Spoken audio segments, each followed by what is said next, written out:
আমরা ব্যস্ত হয়ে গেছি, ঠিক একইভাবে তারাও আমাদেরকে ভুলে যাবে।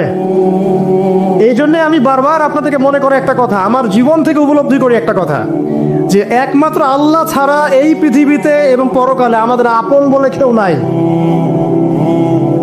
বাকি সবাই সবার স্বার্থের জন্য আছে। মানুষ মানুষের অবস্থানকেই মূল্যায়ন করে, মানুষ মানুষের অবস্থানকেই মূল্যায়ন করে। আল্লাহ রাব্বুল আলামিন আপনার ভিতরটাকে ভালোবাসেন। দেখেন, আপনি যখন নামাজ পড়েন নাই, আল্লাহ পাক কিন্তু আপনাকে ধ্বংস করে দেন নাই। আল্লাহ পরম করুণাময় আপনাকে হেদায়েত দিয়ে নামাজি বানিয়ে দিয়েছেন। জীবন অনেক পাপ করেছেন, ইনস্ট্যান্ট আল্লাহ পাক শাস্তি দিতে পারতেন, আল্লাহ পাক দেন নাই। আল্লাহ আপনাকে ভালোবাসেন, আল্লাহ আমাকে ভালোবাসেন। আল্লাহ পাকের এই ভালোবাসার ঋণটা শোধ করার জন্য হলেও নামাজি হয়ে যান, আল্লাহর পথে ফিরে আসেন, দিনের জন্য কিছু করেন, দিনের ফিকির করেন, পড়াশোনা করেন। প্রিয় ভাইয়েরা, আল্লাহ পাক তৌফিক দান করুন। দেখুন, এই রিবা থেকে দূরে থাকার জন্য একটা হাদিস যথেষ্ট, যে 4 শ্রেণীর মানুষকে আল্লাহ রাসূল সাল্লাল্লাহু আলাইহি ওয়াসাল্লাম লাআনত করেছেন, অভিশাপ দিয়েছেন। ইনশাআল্লাহ আজকের লেকচার যাদের কানে যাবে, আমরা যদি না খেয়েও মরে যাই, আল্লাহ পাক না খেয়ে মারবেন না ইনশাআল্লাহ। রিজিক আছে, খাবো ইনশাআল্লাহ। কিন্তু হয়তো বা অভাব হবে, টাকা পয়সা একটু কম হতে পারে, অন্যের 10 তলা ফ্ল্যাট হবে, আমার হবে না, ঠিক আছে, অন্যের এত বিঘা বিঘা জমি আমার হয়তো হবে না। কিন্তু ইনশাআল্লাহ তাআলা এই যে দুনিয়ার মুসাফিরের জীবনটা, এটা মুসাফিরের জীবন না? মুসাফিরের জীবনটা কেটেই যাবে ইনশাআল্লাহ। কাটবে না? যে কোনো ভাবে কেটে তো যাবেই ইনশাআল্লাহ। এই যে পরকালের জীবনটা একটা চেতনার শক্তি, জানেন? দুনিয়াতে যত বাধা বিপত্তি আসুক, গাল মন্দ খান, গীবত তহমত খান, কষ্ট হোক, নির্যাতন হোক, একটা বিষয় মনের মধ্যে শান্তি দেয়। কি শান্তি? যে এই দুনিয়ার জীবনটা তো আর চিরস্থায়ী নয়, এটা তো সারা জীবন থাকবে না। ইনশাআল্লাহ এই অবস্থা আস্তে আস্তে পরিবর্তন হয়ে যাবে। ফাইন্না মাআল উসরি ইউসরা, পরকালে ইনশাআল্লাহ পাবো। দুনিয়াতে না পেলে কি হয়েছে, পরকালে পাবো ইনশাআল্লাহ। যুবক ভাই, এসব জেনা ছেড়ে দেন, আল্লাহ রাব্বুল আলামিন আপনার জন্য হুর রেখেছেন জান্নাত, ইনশাআল্লাহ পাবেন ইনশাআল্লাহ। এটা ছেড়ে দেন, সুদ ছেড়ে দেন, আল্লাহ পাক আপনার জন্য হাউজে কাউসার রাখছে ইনশাআল্লাহ, ঠিক আছে? অন্যায় পাপ ছেড়ে দেন, আল্লাহ রাব্বুল আলামিন আপনার জন্য জান্নাত রেডি করে রাখছে ইনশাআল্লাহ। এই দুনিয়ার জীবনটা ধোঁকা, একটা ছোট্ট জীবন, পুরা ধোঁকা, কিচ্ছু নাই এর মধ্যে। আমার কথা শোনেন, এই দুনিয়ার জীবনে কিছুই নাই। চারপাশে অনেক কিছু মনে হবে, আপনার বাড়ি আছে, গাড়ি আছে, স্ট্যাটাস আছে, টাকা পয়সা, প্রতিপত্তি সব আছে। আদতে আপনি একা, আদতে আপনাকে একাই কবরে যাওয়া লাগবে, একাই আল্লাহর সাথে হিসেব নিকাশ দিতে হবে। কেউ নাই সাথে, আমাদের সাথে কেউ নাই। কিন্তু আপনি মনে করছেন যে সেলিব্রিটিজম বড়, আমি পলিটিক্যাল নেতা হয়েছি, আমাকে সবাই চেনে, আমি ইকোনমিক সেক্টরে লিড দেই, রাষ্ট্রকে লিড দেই, আমি ধর্মতাত্ত্বিক ক্ষেত্রে লিড দেই, আমাকে দেখলে মানুষ বাহবা দেয়, ইত্যাদি ইত্যাদি। দিন শেষে আমি একা, আপনিও একাই, আমাকেও একাই যেতে হবে, আপনাকেও একাই যেতে হবে। এগুলো সব চারপাশের খালি অন্ধ মোহ, আর কিচ্ছু না। এই মোহের মধ্যে ঢুকে পড়বেন না, আল্লাহ পাক তৌফিক এনায়েত করুন। নবী সাল্লাল্লাহু আলাইহি ওয়াসাল্লাম বারবার বলতেন, আল্লাহুম্মা ইন্নী আউযু বিকা মিন ফিতনাতিদ দুনিয়া, বলতেন না? হে আল্লাহ, আমি এই দুনিয়ার ফিতনা থেকে তোমার কাছে আশ্রয় প্রার্থনা করছি। ওয়া ইন্নী আউযু বিকা মিন ফিতনাতিন নিসা, আমি মহিলাদের ফিতনা থেকেও আশ্রয় প্রার্থনা করছি। আরো দোয়া করতেন, আল্লাহুম্মা ইন্নী আউযু বিকা মিন আযাবিল কবর, হে আল্লাহ, আমি কবরের আযাব থেকে আশ্রয় প্রার্থনা করছি। ওয়া আযাবি জাহান্নাম, জাহান্নামের আযাব থেকে আশ্রয় প্রার্থনা করছি। ওয়া মিন ফিতনাতিল মাহইয়া ওয়াল মামাত, জীবন মৃত্যুর ফিতনা থেকে আশ্রয় প্রার্থনা করছি। ওয়া মিন শাররি ফিতনাতিল মাসিহিদ দাজ্জাল, এবং দাজ্জালের ফিতনা থেকে আশ্রয় প্রার্থনা করছি। দাজ্জালে পরে আসবো ইনশাআল্লাহ। দাজ্জাল নিয়ে আলোচনা করলে আবার কিছু মানুষ খারেজি ট্যাগ লাগাই দিতে পারে, ওই জন্য এদিকে আমি এখন যাচ্ছি না। হ্যাঁ, সামনে আসে তো রিবা, রিবার বিষয়টা বলছিলাম। আইয়ামে জাহিলিয়াতে যে সেই রিবা এখনকার বিশ্বে আছে কি নাই বলেন? ওই সময় না হয় মক্কায় ছিল, এখন কি সারা বিশ্বব্যাপী নাই? বিশ্বের কোন কান্ট্রি রিবা মুক্ত না, বিশ্বের কোন দেশ রিবা থেকে মুক্ত থাকতে পারবে না, এই বিশ্ব পরিচালনা যারা করছে ওদের আন্ডারে থাকলে। কখন হবে বিশ্ব রিবা মুক্ত? একদিন বিশ্ব রিবা মুক্ত হবে ইনশাআল্লাহ, একদিন না একদিন এই বিশ্বটা সুদ মুক্ত হবে ইনশাআল্লাহ তাআলা। তখন জালেম পার পাবে না, মাজলুমের রক্ত শ্রম বৃথা যাবে না ইনশাআল্লাহ। কবে, কত বছর পর আমি জানি না, কিন্তু এতটুকু জানি যে মালহামার পরে যখন আল মাহদি আসবেন, এবং তারপর যখন মাসিহুদ দাজ্জাল বের হবে এবং ঈসা ইবনে মারইয়ামকে আল্লাহ পাক নামিয়ে দিবেন, তার হাতে যখন দাজ্জাল নিহত হবে এবং জেরুজালেম থেকে যখন পুরো বিশ্ব শাসন করা হবে মুসলিমদের হাতে, তখন রিবা বলে কিচ্ছু থাকবে না পৃথিবীর ইনশাআল্লাহ। তার আগ পর্যন্ত এই অবস্থা সলভ হবে কিনা আমরা জানি না, হতেও পারে নাও হতে পারে, তবে ওই সময় যে হবে নিশ্চিত ইনশাআল্লাহ। আসুন, আইয়ামে জাহিলিয়াতের আরেকটা বড় পাপ ছিল যে এক ভাই বলেছেন, সেটা হচ্ছে নারীর অবমাননা। কে বলেছে এই কথাটা? সামনে একজন। হ্যাঁ, আইয়ামে জাহিলিয়াতের অন্যতম একটা সেরা পাপ ছিল কি? নারীর অবমাননা। এটা নিয়ে কি বলতে হবে? এখন ধর্মের মধ্যেও আমরা নারীদেরকে অবমাননা করছি। বহু নামাজি ব্যক্তি আছে আমাদের মধ্যে, দেখবেন বোনের সম্পত্তি দেয় নাই, মেয়েকে শিক্ষিত করতে চাচ্ছেন না। কেন চাচ্ছেন না? ওর কি অধিকার নাই শিক্ষার? আপনি কি জানেন যে আয়েশা রাদিয়াল্লাহু আনহার কাছে বহু সাহাবী হাদিসের তালিম নিয়েছেন, বহু হাদিস শিখিয়েছেন কে? মা আয়েশা রাদিয়াল্লাহু আনহা। তো তিনি যদি শিক্ষিত না হতেন শেখাতে পারতেন? তো মেয়েদের শিক্ষার দরকার আছে না? হ্যাঁ, কি বিষয় দরকার? তাদের উপযুক্ত পরিবেশ নিশ্চিত করতে হবে, নিরাপত্তা, পর্দা এগুলো নিশ্চিত করতে হবে। তারপরে মেয়েদেরকে আপনি অবশ্যই শিক্ষিত করবেন। ঘরের কোণায় বসে রাখতে কে বলেছে? আপনি নিরাপদ পরিবেশ দেন, পর্দা দেন, তারা মাদ্রাসায় যাবে, পড়াশোনা করবে। ঠিক আছে? আল্লাহ পাক আমাদের মা বোনদেরকে শিক্ষিত করার তৌফিক দান করুন, আমিন। ভালো ভালো কোয়ালিটি সম্পন্ন মহিলা মাদ্রাসা গড়ে তোলেন। আর মেয়েরা যদি শিক্ষিত না হয় তাহলে আমাদের বাড়ির বউরা শিক্ষিত হবে না, আর বউ শিক্ষিত না হলে আপনি একা শিক্ষিত হয়ে লাভ নাই। তখন ওই যে বললাম টর্চার সেল, ওই টর্চার সেলে ঢুকতে হবে আর কি। কথা বুঝতে পারছেন না? আগে বিয়ে শাদী করেন, বুঝবেন ইনশাআল্লাহ। আর যারা করেছেন তারা অলরেডি হাসছে যে মিটমিট করে দেন। ঠিক আছে? আচ্ছা, সামনে আসেন। দেখেন মেয়েদের অবমাননা কিভাবে দেখাবো। সবচেয়ে বড় অবমাননা হচ্ছে ওদের দেহটাকে আমরা এখন পণ্য বানিয়েছি। এই যে পর্নোগ্রাফি দেখেন, এই মেয়েগুলোর ইজ্জতের কোনো দাম নাই। মানে তাদের দেহটাকে একটা ব্যবসার সামগ্রী বানানো হয়েছে। এবং আমি একটা লেকচার দিয়েছিলাম ঢাকায়, নীল দর্পণ, দেখবেন অনলাইনে আছে। ওখানে আমি স্ট্যাটিস্টিক দেখিয়েছি যে সারা বিশ্বে এই যে আমেরিকায় শুধুমাত্র $12 বিলিয়ন ব্যবসা করে পর্ন দিয়ে। এটাকে ব্যবসা, একটা ইন্ডাস্ট্রি। যেমন ফিল্ম ইন্ডাস্ট্রি আছে, তারপরে গানের ইন্ডাস্ট্রি আছে না, এরকম একটা ইন্ডাস্ট্রি হচ্ছে এই পর্ন ইন্ডাস্ট্রি। এখানে সবাই অ্যাক্ট্রেস, এরা হচ্ছে অভিনেতা অভিনেত্রী। এখানে যা দেখানো হয় এগুলো কিন্তু রিয়েল না, বাস্তব না, সব ফেক। বুঝতে পারছেন না কথা? এগুলো অভিনয়, এগুলো ফেক। এবং এটা একটা ইন্ডাস্ট্রি, এর মধ্য দিয়ে মেয়েদের দেহটাকে পণ্য বানিয়ে সারা বিশ্বে ব্যবসা করছে। এবং এর একটা অন্যতম উদ্দেশ্য হচ্ছে মুসলিম যুবকদের ঈমান যেন নষ্ট করা যায়। কারণ মুসলিম যুবকদের ঈমান চলে গেলে তারা নিশ্চিন্ত, ওদের পথে আর কেউ বাধা নাই। কারণ ওদের এই জুলুমের পথে বাধা যদি কেউ দিতে পারে তাহলে কারা দিবে? মুসলিমরা।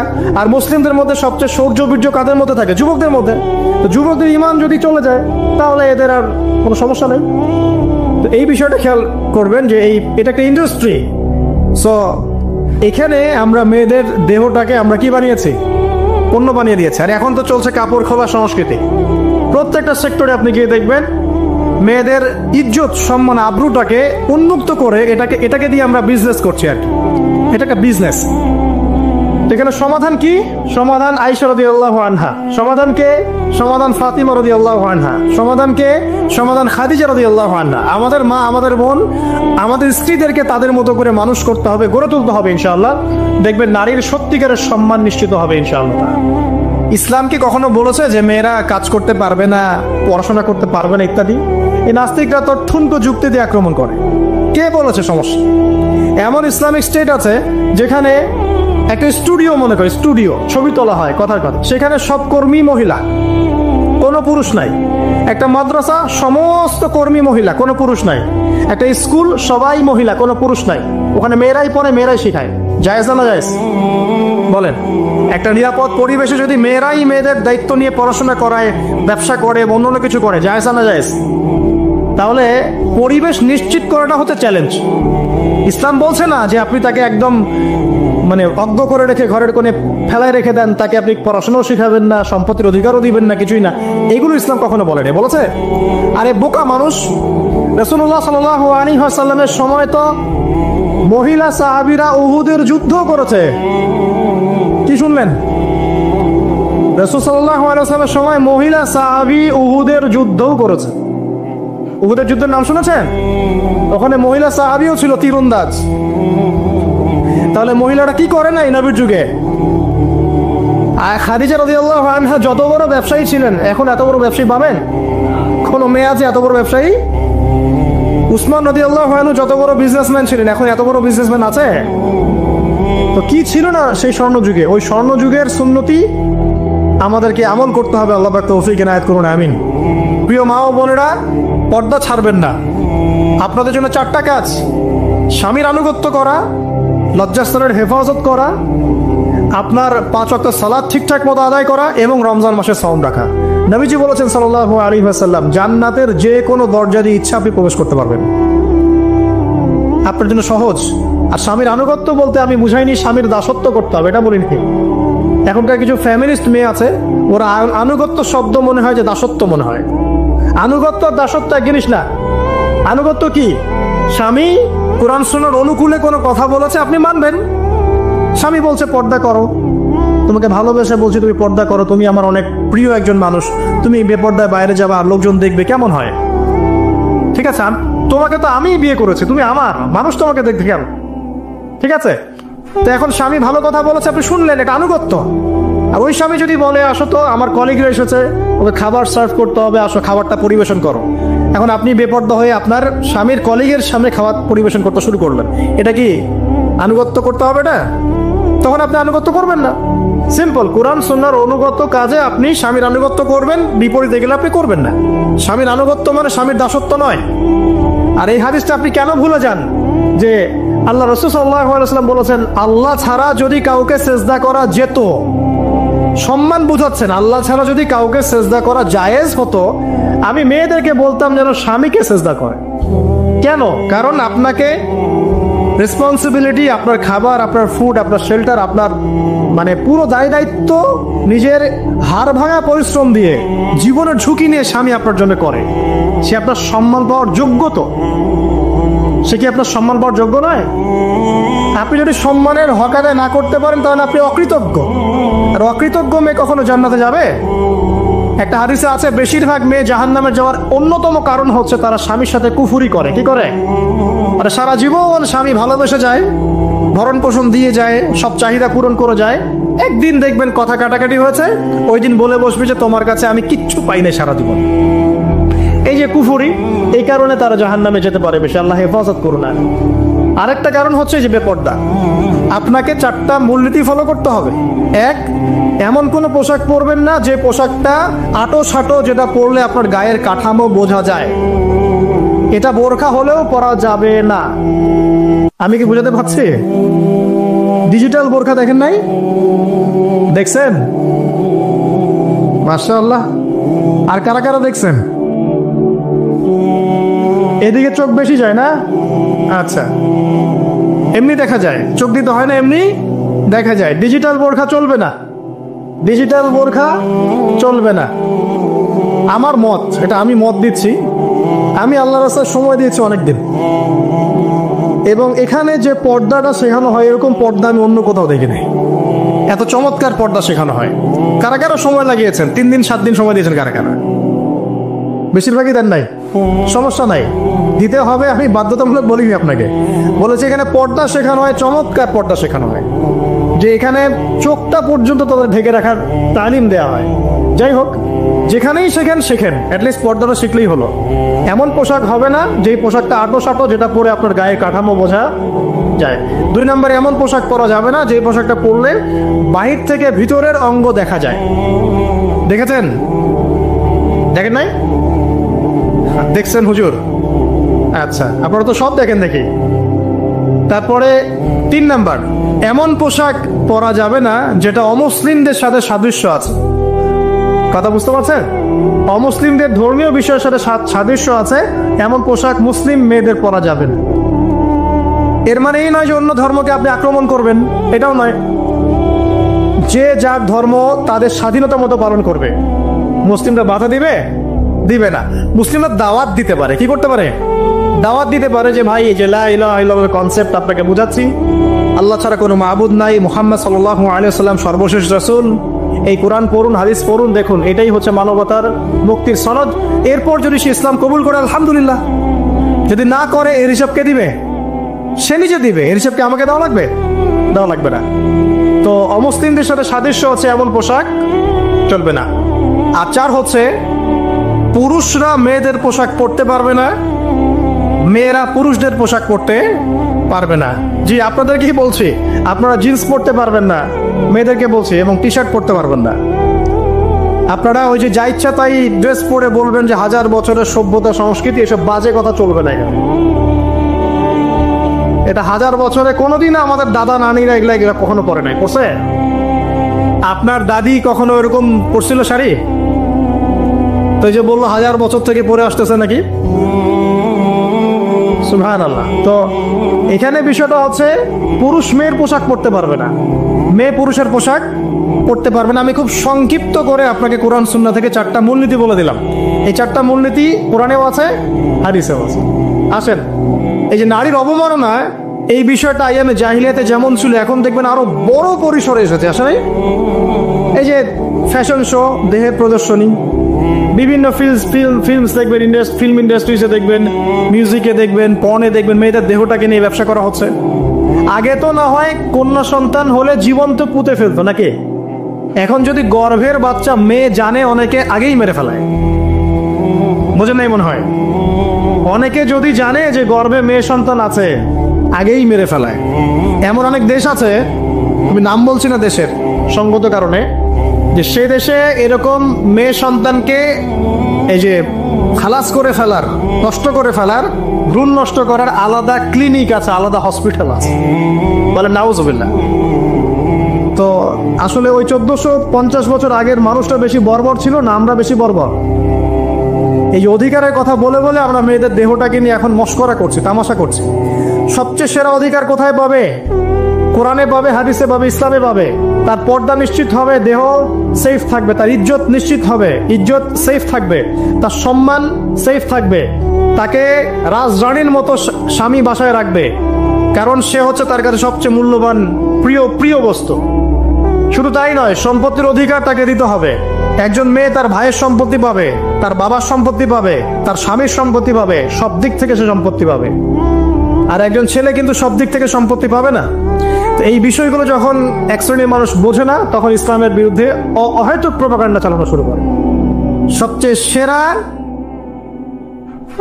সম্মান রক্ষার উদাহরণ দেয়া হয়েছে ইসলামে, কোরআনে এবং হাদিসে। এই কথাটা আপনাদের মা বোনদেরকে বুঝাবেন, তবে নম্রতার সাথে বুঝাবেন, কারণ উচ্চবাচ্য করলে তারা কথা শুনবে না। আল্লাহ রাসূল সাল্লাল্লাহু আলাইহি ওয়াসাল্লাম বলেছেন, কিছুটা বাঁকা হাত দিয়ে তাদেরকে তৈরি করা হয়েছে। যদি আপনি শক্ত করে চাপ দিতে যান তাহলে ভেঙে যাবে, আর যদি আপনি ওই অবস্থায় ছেড়ে দেন তাহলে বাঁকাই থেকে যাবে। এখানে আপনাকে হিকমা অবলম্বন করতে হবে। আল্লাহ পাক তৌফিক দান করুন। একটা বিষয় বলছিলাম, ওই যে শিরকের পাপ এখন গ্লোবালাইজেশন হয়েছে না, ওই সুদের পাপ এখন গ্লোবালাইজেশন হয়েছে না। গ্লোবালাইজেশন বোঝেন? মানে বিশ্বায়ন, পুরো বিশ্বে ছড়িয়ে পড়েছে না। আর একটা হচ্ছে এই যে মেয়েদের অবমাননা, এটা সারা বিশ্বে ছড়িয়ে পড়ে নাই। আচ্ছা, আর দুটা বলবো, এরপর বলে আমি শেষের দিকে যাচ্ছি। আসেন, একটা হচ্ছে মাদক। আইয়ামে জাহিলিয়াতের অন্যতম সেরা পাপ ছিল কি? মাদক। ওই যে বলছেন জাহিলি যুগ, কেন বলছেন জাহিলি যুগ? বিকজ ওইখানে মাদক খেত মানুষ বেশি। এখন বলেন, ওখানে না হয় মক্কায় মাদক খেত মানুষ, এখন সারা বিশ্বে মাদক ছড়িয়ে পড়ে নাই? বেশি না কম? এখন এই যে নতুন নতুন মাদক আসছে, ইয়াবা, আরো নাকি কি কি আসছে নতুন নতুন, আমরা নামও জানি না। এই যে গাঁজার নাম জানি, ফেন্সিডিলের নাম জানি, আর কি কি আছে, হিরোইন বলেন আর দু একটা, আফিম, আর কি আছে? হ্যাঁ, রেন্ডি, সুবহানাল্লাহ, এই নামও কখনো শুনি নাই আমি। আচ্ছা শোনেন, বিষয়টা হচ্ছে, দেখুন এই বিষয়টা কি হালাল না হারাম? আচ্ছা, এটাকে যদি আমরা হালাল করে নেই তাহলে কি হবে? কুফরি হবে না শিরক হবে? শিরক কুফর দুটোই হচ্ছে। কিন্তু এখন মক্কার কিছু মানুষ মাদক খেয়েছে বুঝলাম, আল্লাহ রাব্বুল আলামিন ধাপে ধাপে এখান থেকে বের করেছেন। প্রথমে বলেছেন মদ খেয়ে নামাজের ধার কাছে যেও না। হ্যাঁ, তারপরে বলেছেন এই যে মাদকে কিছুটা উপকার আছে কিন্তু বেশি ক্ষতি। তারপর বলেছেন খেয়ে নামাজের কাছে যেও না। তারপর ধাপে ধাপে শেষের দিকে আল্লাহ পাক বলেছেন যে এটাকে ছেড়ে দাও। সূরা মাইদায় পড়ে দেখেন, এটা শয়তানের কাজ। তখন সাহাবায়ে কেরাম রাদিয়াল্লাহু আনহুম পুরোপুরি মাদক থেকে নিজেদেরকে মুক্ত করলেন। এরপরে কি কখনো তারা মাদক ছুঁয়েও দেখেছেন? বরং মাদক দ্রব্য সেবন করলে 40টা লাঠি বেত্রাঘাত করতে হয় ইসলামিক শাস্তি। কয়টা লাঠি? আর ওমর রাদিয়াল্লাহু আনহুর সময়ে 40 লাঠিকে বাড়িয়ে 80 লাঠি করা হয়েছিল। কত লাঠি? আমরা ব্যস্ত হয়ে গেছি, ঠিক একইভাবে তারাও আমাদেরকে ভুলে যাবে। এই জন্য আমি বারবার আপনাদেরকে মনে করে একটা কথা, আমার জীবন থেকে উপলব্ধি করি একটা কথা, যে একমাত্র আল্লাহ ছাড়া এই পৃথিবীতে এবং পরকালে আমাদের আপন বলে কেউ নাই। বাকি সবাই সবার স্বার্থের জন্য আছে। মানুষ মানুষের অবস্থানকেই মূল্যায়ন করে, মানুষ মানুষের অবস্থানকেই মূল্যায়ন করে। আল্লাহ রাব্বুল আলামিন আপনার ভিতরটাকে ভালোবাসেন। দেখেন, আপনি যখন নামাজ পড়েন নাই, আল্লাহ পাক কিন্তু আপনাকে ধ্বংস করে দেন নাই। আল্লাহ পরম করুণাময় আপনাকে হেদায়েত দিয়ে নামাজি বানিয়ে দিয়েছেন। জীবন অনেক পাপ করেছেন, ইনস্ট্যান্ট আল্লাহ পাক শাস্তি দিতে পারতেন, আল্লাহ পাক দেন নাই। আল্লাহ আপনাকে ভালোবাসেন, আল্লাহ আমাকে ভালোবাসেন। আল্লাহ পাকের এই ভালোবাসার ঋণটা শোধ করার জন্য হলেও নামাজি হয়ে যান, আল্লাহর পথে ফিরে আসেন, দিনের জন্য কিছু করেন, দিনের ফিকির করেন, পড়াশোনা করেন। প্রিয় ভাইরা, আল্লাহ পাক তৌফিক দান করুন। দেখুন, এই রিবা থেকে দূরে থাকার জন্য একটা হাদিস যথেষ্ট, যে 4 শ্রেণীর মানুষকে আল্লাহ রাসূল সাল্লাল্লাহু আলাইহি ওয়াসাল্লাম লাআনত করেছেন, অভিশাপ দিয়েছেন। ইনশাআল্লাহ আজকের লেকচার যাদের কানে যাবে, আমরা যদি না খেয়েও মরে যাই, আল্লাহ পাক না খেয়ে মারবেন না ইনশাআল্লাহ। রিজিক আছে, খাবো ইনশাআল্লাহ। কিন্তু হয়তো বা অভাব হবে, টাকা পয়সা একটু কম হতে পারে, অন্যের 10 তলা ফ্ল্যাট হবে, আমার হবে না, ঠিক আছে, অন্যের এত বিঘা বিঘা জমি আমার হয়তো হবে না। কিন্তু ইনশাআল্লাহ তাআলা এই যে দুনিয়ার মুসাফিরের জীবনটা, এটা মুসাফিরের জীবন না? মুসাফিরের জীবনটা কেটেই যাবে ইনশাআল্লাহ, কাটবে না? যে কোনো ভাবে কেটে তো যাবেই ইনশাআল্লাহ। এই যে পরকালের জীবনটা একটা চেতনার শক্তি, জানেন? দুনিয়াতে যত বাধা বিপত্তি আসুক, গাল মন্দ খান, গীবত তহমত খান, কষ্ট হোক, নির্যাতন হোক, একটা বিষয় মনের মধ্যে শান্তি দেয়। কি শান্তি? যে এই দুনিয়ার জীবনটা তো আর চিরস্থায়ী নয়, এটা তো সারা জীবন থাকবে না। ইনশাআল্লাহ এই অবস্থা আস্তে আস্তে পরিবর্তন হয়ে যাবে। ফাইন্না মাআল উসরি ইউসরা, পরকালে ইনশাআল্লাহ পাবো। দুনিয়াতে না পেলে কি হয়েছে, পরকালে পাবো ইনশাআল্লাহ। যুবক ভাই, এসব জেনা ছেড়ে দেন, আল্লাহ রাব্বুল আলামিন আপনার জন্য হুর রেখেছেন জান্নাত, ইনশাআল্লাহ পাবেন ইনশাআল্লাহ। এটা ছেড়ে দেন, সুদ ছেড়ে দেন, আল্লাহ পাক আপনার জন্য হাউজে কাউসার রাখছে ইনশাআল্লাহ, ঠিক আছে? অন্যায় পাপ ছেড়ে দেন, আল্লাহ রাব্বুল আলামিন আপনার জন্য জান্নাত রেডি করে রাখছে ইনশাআল্লাহ। এই দুনিয়ার জীবনটা ধোঁকা, একটা ছোট্ট জীবন, পুরা ধোঁকা, কিচ্ছু নাই এর মধ্যে। আমার কথা শোনেন, এই দুনিয়ার জীবনে কিছুই নাই। চারপাশে অনেক কিছু মনে হবে, আপনার বাড়ি আছে, গাড়ি আছে, স্ট্যাটাস আছে, টাকা পয়সা, প্রতিপত্তি সব আছে। আদতে আপনি একা, আদতে আপনাকে একাই কবরে যাওয়া লাগবে, একাই আল্লাহর সাথে হিসেব নিকাশ দিতে হবে। কেউ নাই সাথে, আমাদের সাথে কেউ নাই। কিন্তু আপনি মনে করছেন যে সেলিব্রিটিজম বড়, আমি পলিটিক্যাল নেতা হয়েছি, আমাকে সবাই চেনে, আমি ইকোনমিক সেক্টরে লিড দেই, রাষ্ট্রকে লিড দেই, আমি ধর্মতাত্ত্বিক ক্ষেত্রে লিড দেই, আমাকে দেখলে মানুষ বাহবা দেয়, ইত্যাদি ইত্যাদি।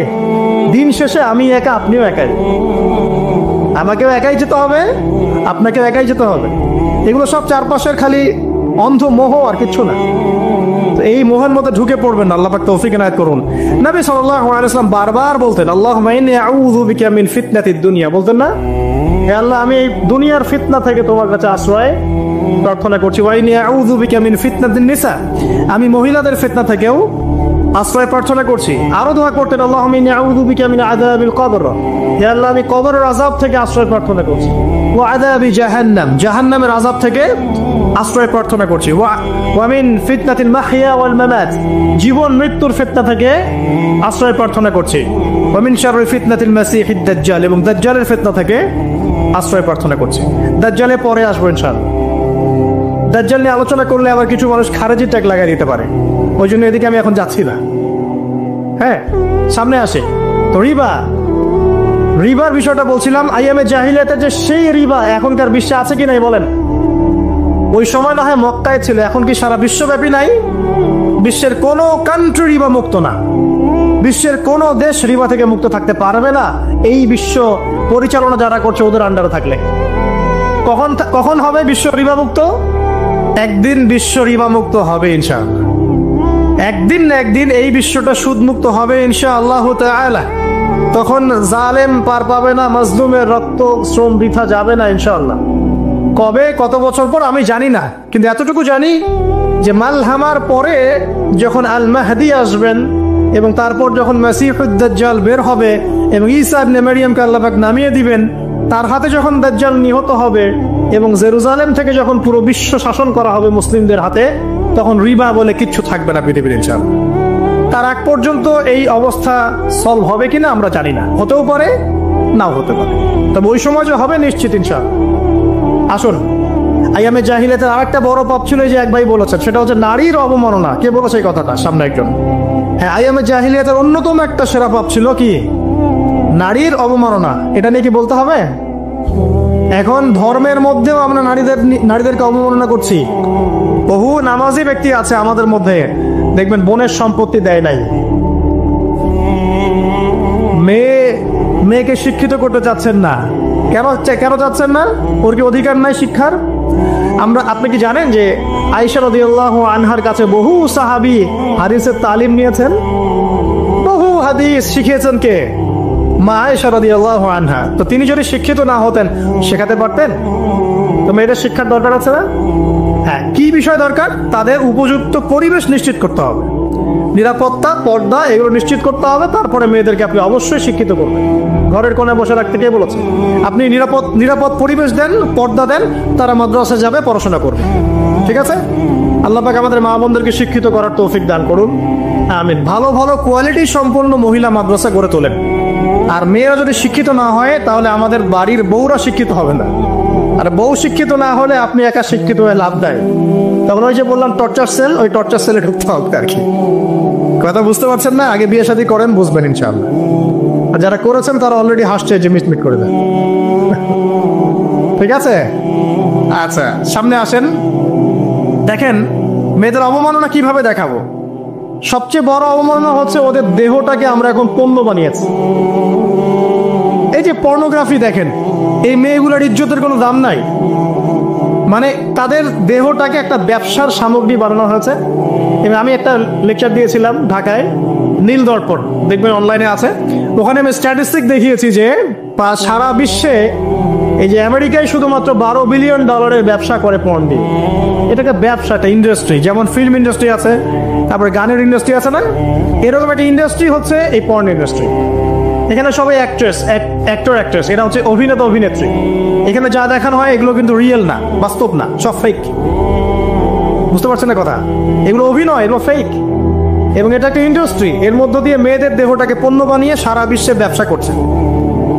এবং এর একটা অন্যতম উদ্দেশ্য হচ্ছে মুসলিম যুবকদের ঈমান যেন নষ্ট করা যায়। কারণ মুসলিম যুবকদের ঈমান চলে গেলে তারা নিশ্চিন্ত, ওদের পথে আর কেউ বাধা নাই। কারণ ওদের এই জুলুমের পথে বাধা যদি কেউ দিতে পারে তাহলে কারা দিবে? মুসলিমরা। আর মুসলিমদের মধ্যে সবচেয়ে শৌর্য বীর্য কাদের মধ্যে থাকে? যুবকদের মধ্যে। তো যুবকদের ঈমান যদি চলে যায় তাহলে এদের আর কোনো সমস্যা নেই। তো এই বিষয়টা খেয়াল করবেন যে এটা একটা ইন্ডাস্ট্রি। সো এখানে আমরা মেয়েদের দেহটাকে আমরা কি বানিয়েছি? পণ্য বানিয়ে দিয়েছি। আর এখন তো চলছে কাপড় খোলা সংস্কৃতি। প্রত্যেকটা সেক্টরে আপনি গিয়ে দেখবেন মেয়েদের ইজ্জত, সম্মান, আব্রুটাকে উন্মুক্ত করে এটাকে দিয়ে আমরা বিজনেস করছি। আর এটাকে বিজনেস। এখানে সমাধান কি? সমাধান আয়েশা রাদিয়াল্লাহু আনহা। সমাধান কে? সমাধান ফাতিমা রাদিয়াল্লাহু আনহা। সমাধান কে? সমাধান খাদিজা রাদিয়াল্লাহু আনহা। আমাদের মা, আমাদের বোন, আমাদের স্ত্রীদেরকে তাদের মতো করে মানুষ করতে হবে, গড়ে তুলতে হবে ইনশাআল্লাহ। দেখবেন নারীর সত্যিকারের সম্মান নিশ্চিত হবে ইনশাআল্লাহ। ইসলাম কি কখনো বলেছে যে মেয়েরা কাজ করতে পারবে না, পড়াশোনা করতে পারবে না ইত্যাদি? এই নাস্তিকরা তো ঠুনকো যুক্তি দিয়ে আক্রমণ করে। কে বলেছে? সমস্যা এমন ইসলামিক স্টেট আছে যেখানে একটা স্টুডিও, মনে করে স্টুডিও, ছবি তোলা হয় কথার কথা, সেখানে সব কর্মী মহিলা, কোনো পুরুষ নাই। একটা মাদ্রাসা, সমস্ত কর্মী মহিলা, কোনো পুরুষ নাই। একটা স্কুল, সবাই মহিলা, কোনো পুরুষ নাই। ওখানে মেয়েরাই পড়ে, মেয়েরাই শেখায়। জায়েজ না জায়েজ বলেন? একটা নিরাপদ পরিবেশে যদি মেয়েরাই মেয়েদের দায়িত্ব নিয়ে পড়াশোনা করায়, ব্যবসা করে, অন্য কিছু করে, জায়েজ না জায়েজ? তাহলে পরিবেশ নিশ্চিত করাটা হচ্ছে চ্যালেঞ্জ। ইসলাম বলছে না যে আপনি তাকে একদম অজ্ঞ করে রেখে ঘরের কোণে ফেলায় রেখে দেন, তাকে আপনি পড়াশোনাও শিখাবেন না, সম্পত্তির অধিকারও দিবেন না, কিছুই না। এগুলো ইসলাম কখনো বলেনি। বলেছে? আরে বোকা মানুষ! রাসূলুল্লাহ সাল্লাল্লাহু আলাইহি ওয়াসাল্লামের সময় তো মহিলা সাহাবীরা উহুদের যুদ্ধ করেছে। কি শুনলেন? রাসূল সাল্লাল্লাহু আলাইহি ওয়াসাল্লামের সময় মহিলা সাহাবী উহুদের যুদ্ধও করেছে। উহুদের যুদ্ধের নাম শুনেছেন? ওখানে মহিলা সাহাবীও ছিল, তীরন্দাজ। তাহলে মহিলারা কি করে নাই নবীর যুগে? আর খাদিজা রাদিয়াল্লাহু আনহা যত বড় ব্যবসায়ী ছিলেন, এখন এত বড় ব্যবসায়ী পাবেন? কোন মেয়ে আছে এত বড় ব্যবসায়ী? উসমান রাদিয়াল্লাহু আনহু যত বড় বিজনেসম্যান ছিলেন, এখন এত বড় বিজনেসম্যান আছে? তো কি ছিল না সেই স্বর্ণযুগে? ওই স্বর্ণযুগের সুন্নতি আমাদেরকে আমল করতে হবে। আল্লাহ পাক তৌফিক এনায়েত করুন, আমিন। প্রিয় মা ও বোনেরা, পর্দা ছাড়বেন না। আপনাদের জন্য 4টা কাজ: স্বামীর আনুগত্য করা, লজ্জাস্থানের হেফাজত করা, আপনার 5 ওয়াক্ত সালাত ঠিকঠাক মতো আদায় করা এবং রমজান মাসে সাওম রাখা। নবীজি বলেছেন সাল্লাল্লাহু আলাইহি ওয়াসাল্লাম, জান্নাতের যে কোনো দরজা দিয়ে ইচ্ছা আপনি প্রবেশ করতে পারবেন। আপনার জন্য সহজ। আর স্বামীর আনুগত্য বলতে আমি বুঝাইনি স্বামীর দাসত্ব করতে হবে, এটা বলিনি। এখনকার কিছু ফ্যামিলিস্ট মেয়ে আছে, ওরা আনুগত্য শব্দ মনে হয় যে দাসত্ব মনে হয়। আনুগত্য আর দাসত্ব এক জিনিস না। আনুগত্য কি? স্বামী কোরআন সুন্নাহর অনুকূলে কোনো কথা বলেছে, আপনি মানবেন। স্বামী বলছে পর্দা করো, তোমাকে ভালোবেসে বলছি তুমি পর্দা করো, তুমি আমার অনেক প্রিয় একজন মানুষ, তুমি বেপর্দায় বাইরে যাবা, লোকজন দেখবে, কেমন হয়? ঠিক আছে, তোমাকে তো আমি বিয়ে করেছি, তুমি আমার মানুষ, তোমাকে দেখবে কেন? ঠিক আছে, তো এখন স্বামী ভালো কথা বলেছে, আপনি শুনলেন, এটা আনুগত্য। আর ওই স্বামী যদি বলে আসো তো আমার কলিগরা এসেছে, ওকে খাবার সার্ভ করতে হবে, আসো খাবারটা পরিবেশন করো, এখন আপনি বেপর্দা হয়ে আপনার স্বামীর কলিগের সামনে খাবার পরিবেশন করতে শুরু করলেন, এটা কি আনুগত্য করতে হবে না? তখন আপনি আনুগত্য করবেন না। সিম্পল, কোরআন সুন্নাহর অনুগত কাজে আপনি স্বামীর আনুগত্য করবেন, বিপরীতে গেলে আপনি করবেন না। স্বামীর আনুগত্য মানে স্বামীর দাসত্ব নয়। আর এই হাদিসটা আপনি কেন ভুলে যান যে আল্লাহ রাসূল সাল্লাল্লাহু আলাইহি ওয়াসাল্লাম বলেছেন, আল্লাহ ছাড়া যদি কাউকে সেজদা করা যেত, সম্মান বুঝাচ্ছেন, আল্লাহ ছাড়া যদি কাউকে সেজদা করা জায়েজ হতো, আমি মেয়েদেরকে বলতাম যেন স্বামীকে সেজদা করে। কেন? কারণ আপনাকে রেসপন্সিবিলিটি, আপনার খাবার, আপনার ফুড, আপনার শেল্টার, আপনার মানে পুরো দায় দায়িত্ব নিজের হাড় ভাঙা পরিশ্রম দিয়ে, জীবনের ঝুঁকি নিয়ে স্বামী আপনার জন্য করে। সে আপনার সম্মান পাওয়ার যোগ্য তো? সে কি আপনার সম্মান পাওয়ার যোগ্য নয়? আপনি যদি সম্মানের হক আদায় না করতে পারেন তাহলে আপনি অকৃতজ্ঞ। আর অকৃতজ্ঞ মেয়ে কখনো জান্নাতে যাবে? একটা হাদিসে আছে, বেশিরভাগ মেয়ে জাহান্নামে যাওয়ার অন্যতম কারণ হচ্ছে তারা স্বামীর সাথে কুফুরি করে। কি করে? আরে সারা জীবন স্বামী ভালোবেসে যায়, ভরণ পোষণ দিয়ে যায়, সব চাহিদা পূরণ করে যায়, একদিন দেখবেন কথা কাটাকাটি হয়েছে, ওই দিন বলে বসবে যে তোমার কাছে আমি কিচ্ছু পাই না সারা জীবন। এই যে কুফুরি, এই কারণে তারা জাহান্নামে যেতে পারে বেশি। আল্লাহ হেফাজত করুন। আরেকটা কারণ হচ্ছে যে বেপর্দা। আপনাকে 4টা মূলনীতি ফলো করতে হবে। 1, এমন কোনো পোশাক পরবেন না যে পোশাকটা আটো সাটো, যেটা পরলে আপনার গায়ের কাঠামো বোঝা যায়। এটা বোরখা হলেও পরা যাবে না। আমি কি বুঝাতে পারছি? ডিজিটাল বোরখা দেখেন নাই? দেখছেন? মাশাআল্লাহ। আর কারা কারা দেখছেন? এদিকে চোখ বেশি যায় না? আচ্ছা, এমনি দেখা যায়, চোখ দিতে হয় না, এমনি দেখা যায়। ডিজিটাল বোরখা চলবে না, ডিজিটাল বোরখা চলবে না। আমার মত, এটা আমি মত দিচ্ছি, আমি আল্লাহর রাস্তায় সময় দিয়েছি অনেকদিন, এবং এখানে যে পর্দাটা শেখানো হয় এরকম পর্দা আমি অন্য কোথাও দেখিনি। এত চমৎকার পর্দা শেখানো হয়। কারা কারা সময় লাগিয়েছেন? 3 দিন 7 দিন সময় দিয়েছেন কারা কারা? বেশিরভাগই দেন নাই, সমস্যা নাই, দিতে হবে। আমি বাধ্যতামূলক বলিনি আপনাকে, বলেছি এখানে পর্দা শেখানো হয়, চমৎকার পর্দা শেখানো হয়, যে এখানে চোখটা পর্যন্ত তাদের ঢেকে রাখার তালিম দেওয়া হয়। যাই হোক, যেখানেই শেখেন, অ্যাটলিস্ট পর্দাটা শিখলেই হলো। এমন পোশাক হবে না যেই পোশাকটা আটো সাটো, যেটা পরে আপনার গায়ে কাঠামো বোঝা যায়। 2 নম্বরে এমন পোশাক পরা যাবে না যে পোশাকটা পরলে বাহির থেকে ভিতরের অঙ্গ দেখা যায়। দেখেছেন? দেখেন নাই? দেখছেন হুজুর? আচ্ছা, আপনারা তো সব দেখেন দেখি। তারপরে 3 নাম্বার, এমন পোশাক পরা যাবে না যেটা অমুসলিমদের সাথে সাদৃশ্য আছে। কথা বুঝতে পারছেন? অমুসলিমদের ধর্মীয় বিষয়ের সাথে সাদৃশ্য আছে এমন পোশাক মুসলিম মেয়েদের পরা যাবে না। এর মানে এই নয় যে অন্য ধর্মকে আপনি আক্রমণ করবেন, এটাও নয়। যে যার ধর্ম তাদের স্বাধীনতা মতো পালন করবে। মুসলিমরা বাধা দিবে? দিবে না। মুসলিমরা দাওয়াত দিতে পারে। কি করতে পারে? দাওয়াত দিতে পারে যে ভাই, এই যে লা ইলাহা ইল্লাল্লাহ কনসেপ্ট আপনাকে বুঝাচ্ছি, আল্লাহ ছাড়া কোনো মাবুদ নাই, মুহাম্মদ সাল্লাল্লাহু আলাইহি ওয়াসাল্লাম সর্বশেষ রাসূল, এই কোরআন পড়ুন, হাদিস পড়ুন, দেখুন এটাই হচ্ছে মানবতার মুক্তির সনদ। এরপর যদি সে ইসলাম কবুল করে আলহামদুলিল্লাহ, যদি না করে এর হিসাব কে দিবে? সে নিজে দিবে। এর হিসাবকে আমাকে দেওয়া লাগবে? দেওয়া লাগবে না। তো অমুসলিমদের সাথে সাদৃশ্য হচ্ছে এমন পোশাক চলবে না। আর 4 হচ্ছে, পুরুষরা মেয়েদের পোশাক পরতে পারবে না, মেয়েরা পুরুষদের পোশাক পরতে পারবে না। জি, আপনাদেরকেই বলছি, আপনারা জিন্স পরতে পারবেন না, মেয়েদেরকে বলছি, এবং টি শার্ট পরতে পারবেন না। আপনারা ওই যে যা ইচ্ছা তাই ড্রেস পরে বলবেন যে 1000 বছরের সভ্যতা সংস্কৃতি, এসব বাজে কথা চলবে না এখানে। এটা 1000 বছরে কোনোদিন আমাদের দাদা নানিরা এগুলা কখনো পরে নাই। পরছে? আপনার দাদি কখনো এরকম পরছিল শাড়ি? তো এই যে বললো 1000 বছর থেকে পরে আসতেছে নাকি। সুবহানাল্লাহ। তো এখানে বিষয়টা হচ্ছে পুরুষ মেয়ের পোশাক পরতে পারবে না, মেয়ে পুরুষের পোশাক পড়তে পারবেন। আমি খুব সংক্ষিপ্ত করে আপনাকে কোরআন সুন্নাহ থেকে 4টা মূলনীতি বলে দিলাম। এই 4টা মূলনীতি কোরআনেও আছে, হাদিসেও আছে। আসেন, এই যে নারীর অবমাননা, এই বিষয়টা আইয়ামে জাহিলিয়াতে যেমন ছিল, এখন দেখবেন আরো বড় পরিসরে এসেছে। আসলে এই যে ফ্যাশন শো, দেহের প্রদর্শনী, বিভিন্ন ফিল্মস দেখবেন, ফিল্ম ইন্ডাস্ট্রিজে দেখবেন, মিউজিকে দেখবেন, পর্নে দেখবেন, মেয়েদের দেহটাকে নিয়ে ব্যবসা করা হচ্ছে। আগে তো না হয় কন্যা সন্তান হলে জীবন্ত পুঁতে ফেলতো নাকি, এখন যদি গর্ভের বাচ্চা মেয়ে জানে, অনেকে আগেই মেরে ফেলায়। বোঝেন নাই মনে হয়? অনেকে যদি জানে যে গর্ভে মেয়ে সন্তান আছে, আগেই মেরে ফেলায়।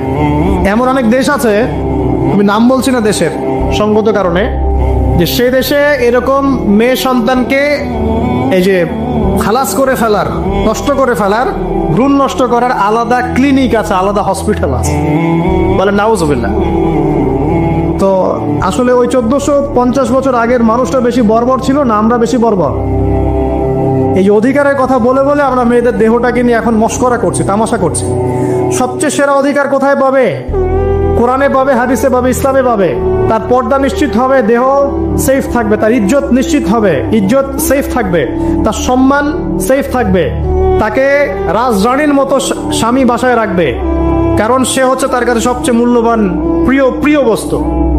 শুধু তাই নয়, সম্পত্তির অধিকার তাকে দিতে হবে। একজন মেয়ে তার ভাইয়ের সম্পত্তি পাবে, তার বাবার সম্পত্তি পাবে, তার স্বামীর সম্পত্তি পাবে, সব দিক থেকে সে সম্পত্তি পাবে। আর একজন ছেলে কিন্তু সব দিক থেকে সম্পত্তি পাবে না। তো এই বিষয়গুলো যখন এক শ্রেণীর মানুষ বোঝে না, তখন ইসলামের বিরুদ্ধে অহেতুক প্রপাগান্ডা চালানো শুরু করে। সবচেয়ে সেরা সম্মান রক্ষার উদাহরণ দেয়া হয়েছে ইসলামে, কোরআনে এবং হাদিসে। এই কথাটা আপনাদের মা বোনদেরকে বুঝাবেন, তবে নম্রতার সাথে বুঝাবেন, কারণ উচ্চ বাচ্চা করলে তারা কথা শুনবে না। আল্লাহ রাসূল সাল্লাল্লাহু আলাইহি ওয়াসাল্লাম বলেছেন, কিছুটা বাঁকা হাত দিয়ে তাদেরকে তৈরি করা হয়েছে। যদি আপনি শক্ত করে চাপ দিতে যান তাহলে ভেঙে যাবে, আর যদি আপনি ওই অবস্থায় ছেড়ে দেন তাহলে বাঁকাই থেকে যাবে। এখানে আপনাকে হিকমা অবলম্বন করতে হবে। আল্লাহ পাক তৌফিক দান করুন। একটা বিষয় বলছিলাম, ওই যে শিরকের পাপ এখন গ্লোবালাইজেশন হয়েছে না, ওই সুদের পাপ এখন গ্লোবালাইজেশন হয়েছে না। গ্লোবালাইজেশন বোঝেন? মানে বিশ্বায়ন, পুরো বিশ্বে ছড়িয়ে পড়েছে না। আরেকটা হচ্ছে এই যে মেয়েদের অবমাননা, এটা সারা বিশ্বে ছড়িয়ে পড়ে নাই। আচ্ছা, আর দুটা বলবো, এরপর বলে আমি শেষের দিকে যাচ্ছি। আসেন, একটা হচ্ছে মাদক।